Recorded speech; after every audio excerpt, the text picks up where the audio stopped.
Hola a todos, estamos hoy en nuestro podcast, como nos ven, estamos Julieta y yo, que somos el equipo reducido, pero esta semana vamos a tener nos habíamos retrasado porque tuvimos 5 de mayo, oigan, no se pongan en ese plan. Entonces, por eso no habíamos estado en martes y estuvimos hasta el día de hoy. Hola Julieta, ¿de qué nos vamos a hablar? Hoy vamos a hablar de caídas. Hoy vamos a hablar de caídas, muy importante tema en los adultos mayores. Todo lo que han querido saber de caídas y no han querido preguntar o no les han querido decir, también puede ser. Y entonces Julieta nos va a hacer esas preguntas. Hoy es el día. Bueno, la primera pregunta es, ¿qué tan frecuente es el problema de las caídas en personas mayores y por qué es relevante? Es muy frecuente, pero quizás tendríamos que definir y precisar primero. ¿Qué es una caída? No, ¿cuáles? Porque hiciste una buena pregunta, es decir, son frecuentes, pero además cuáles son las relevantes, ¿no? Porque qué relevancia tiene. Porque muchos nos podemos tropezar y caer y no pasa nada.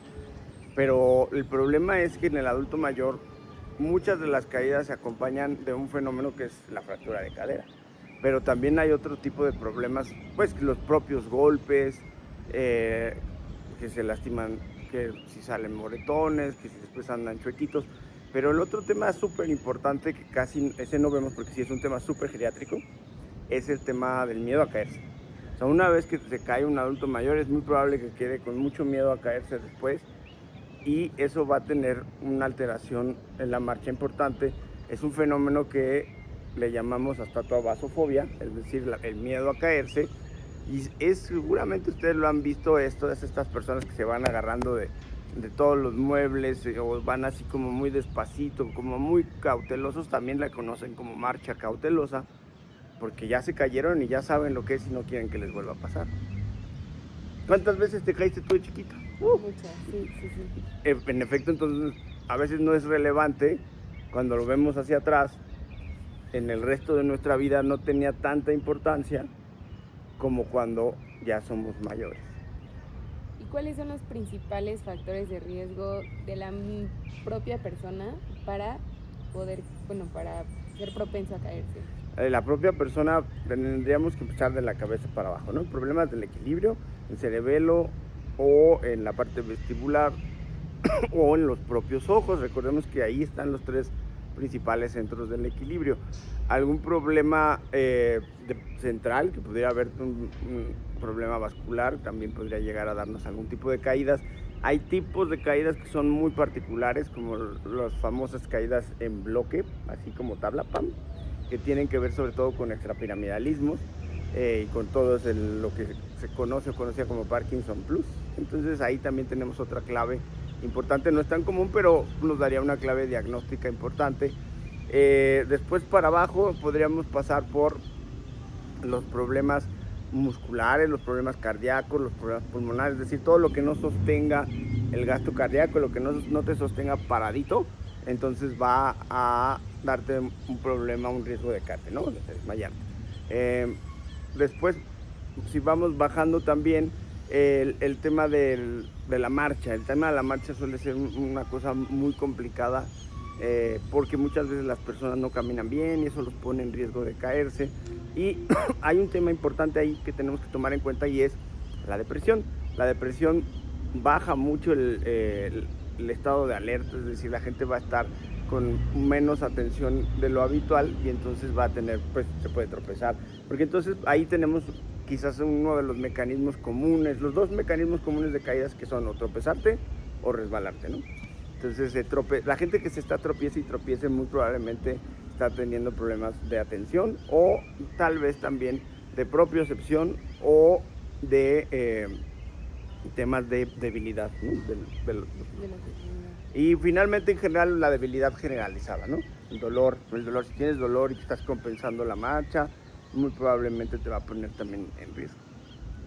¿Y qué factores del entorno de las personas pueden contribuir a unas caídas? Es decir, Iluminación, tú lo has dicho, los pisos resbalosos, el calzado. objetos, calzado, si hay objetos como juguetes tirados en el suelo, las mascotas a veces, los tapetes. Los tapetes son súper comunes porque debemos tomar en cuenta que los principales lugares donde se caen los adultos mayores son en el baño y en la cocina.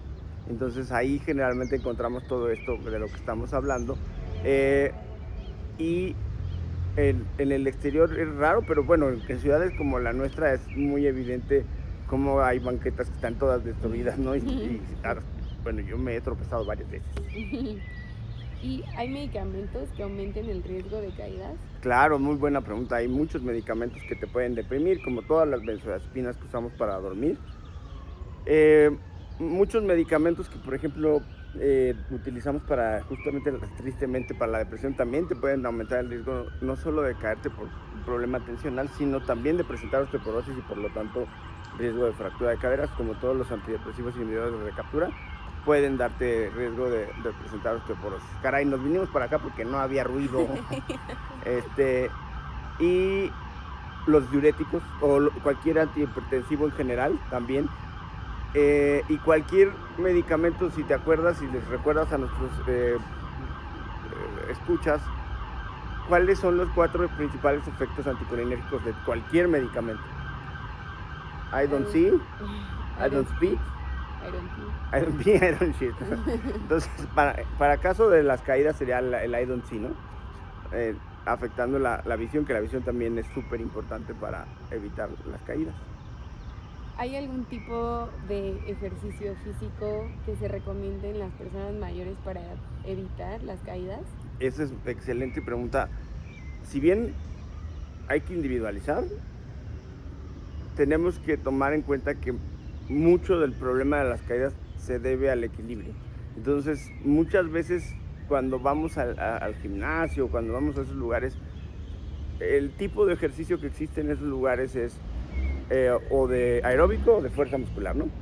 Y son muy poquitos los que piensan realmente en los ejercicios de balance y equilibrio, ¿no? Como el Tai Chi. Tai Chi es un ejemplo clásico de cómo puedes fortalecer el balance y el equilibrio. Y es muy importante también tomar en cuenta, cualquier tipo de ejercicio es bueno, pero por ejemplo, si tú te pones a hacer pura resistencia muscular y tienes más fuerza, pero no tienes mejor equilibrio y coordinación, eso solito te pone en riesgo. Okay. Y hablando como de todos estos factores del entorno, ¿qué tipo de modificaciones en el hogar se debe de hacer en una persona, sobre todo cuando viven solas, para evitar caídas? El principal es probablemente la iluminación. Tal vez tenemos que iluminar los espacios con luz indirecta o luz tenue. Tenemos que eliminar todos los objetos que puedan ser estorbosos en el camino. Y si el adulto mayor necesita de un apoyo, es decir, si vemos al evaluar, por eso muchas veces que hacemos las evaluaciones en los domicilios, donde vemos que cuando invitamos o le decimos al adulto mayor, a ver, enséñeme su baño, enséñeme, y vemos cómo se va agarrando de los muebles. Entonces, sitios que utiliza como agarraderas, pues poner agarraderas y no dejar muebles que se le pueden caer encima. Okay. Evitar también los pisos resbalosos. Puedes poner unas lijitas muy coquetas que ayudan bastante. Y bueno, si bien no está dentro del entorno, pero siempre va a funcionar cambiar el calzado. Okay. ¿Y qué tan cierto es esta creencia que algunas personas, sobre todo mayores, tienen que con suplementos vitamínicos pueden disminuir su propensión a caídas? En realidad no existe eso.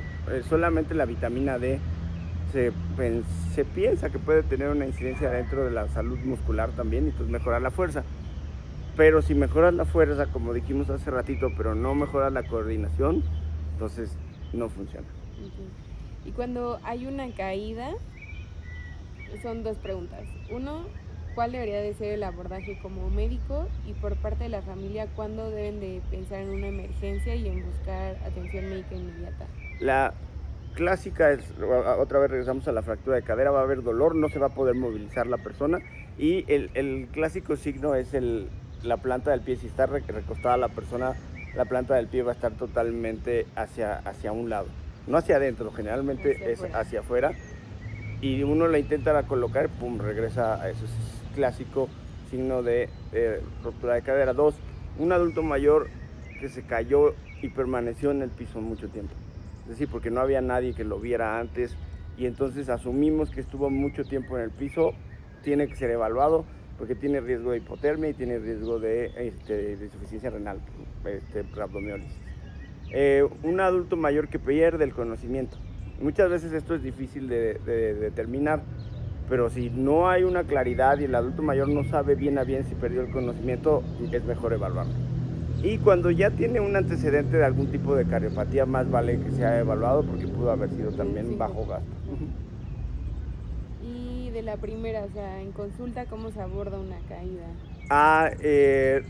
Lo primero que tenemos que evaluar es justamente buscar todos estos factores de riesgo, pero sobre todo buscar todas estas, podríamos llamarle banderas rojas, como alertas, es decir, el estado de alerta, el estado neurológico, hacer una evaluación neurológica completa, ver cómo está el ritmo cardíaco, evaluar si hay algún tipo de daño mayor, no solamente fractura de cadera, sino pudo haber otro tipo de fracturas. No son raras las fracturas de coles, no son raras las fracturas del brazo también, o las dislocaciones. Muchas veces hay una dislocación del hombro, o curiosamente algo que no evaluamos muy seguido, y eso es también una consecuencia importante de las caídas, son los desgarros musculares. Los desgarros musculares van a ser súper dolorosos, la persona no se puede mover, pero claramente no hay ningún hueso roto. Es decir, sí llega a intentar apoyarse, pero al intentar apoyarse y estar de pie genera muchísimo dolor. Los desgarros también son algo que tenemos que evaluar. Después de que ya tenemos una primera evaluación aguda, pues tendremos que hacer toda la evaluación para saber cuáles fueron los factores de riesgo y intentar evitar una nueva, ¿no? Y hay como cierto número de caídas que ya te tienen que alertar en cuanto a ese paciente, al funcionamiento. No hay un número como tal. Muchos dicen le llaman caídas recurrentes o caídas clínicamente significativas. Hay varios terminajos por ahí, pero en términos de números, muchos dicen que son 2 caídas o más en un año. Okay. Entonces pensemos en eso. Pero de todos modos yo les diría, si a la primera tuvieron consecuencias o ustedes no se caían y es la primera vez que se caen, o tienen mucho dolor a la primera caída, o les sorprende muchísimo haberse caído, mejor consulten a su médico, a su geriatra sobre todo. ¿Y cuál es el papel de la fragilidad y la sarcopenia en las caídas? La fragilidad finalmente siempre va a hacer que el adulto mayor presente cualquier efecto adverso de la salud. Pero en particular la sarcopenia, como su nombre lo dice, funciona muy similar a lo del hueso, pero aquí lo que va a dar es debilidad. Y esa debilidad, pues, en lugar de que tú puedas levantar completamente la pierna y puedas subir, o que tus reflejos sean los correctos y no te tropieces, pues la sarcopenia te va a llevar a que quizás no levantes suficientemente la pierna, te tropieces y tengas una caída fuerte. Y en el contexto de las caídas, ¿qué tan importante es el manejo por parte de rehabilitación y fisioterapia? Súper importante. En todos los momentos tienen un impacto extremadamente importante. Tener un buen fisioterapeuta, un buen médico de rehabilitación es lo mejor que puede tener un geriatra como amigo, y quizás también un adulto mayor. ¿Por qué? Porque pueden evaluar y dar estrategias para mejorar y disminuir la probabilidad de caerte en alguien que nunca ha tenido problemas. En alguien que ya se cayó, le pueden ayudar a rehabilitar su marcha, y al rehabilitar la marcha a que genere mayor confianza al caminar y tenga menos miedo de caerse. En alguien que ya se cayó, que incluso ya se fracturó, es probable que ellos puedan prehabilitarlo, es decir, si lo ven muy debilitado, muy frágil, pueden mejorar sus condiciones y entonces después someterlo a la cirugía.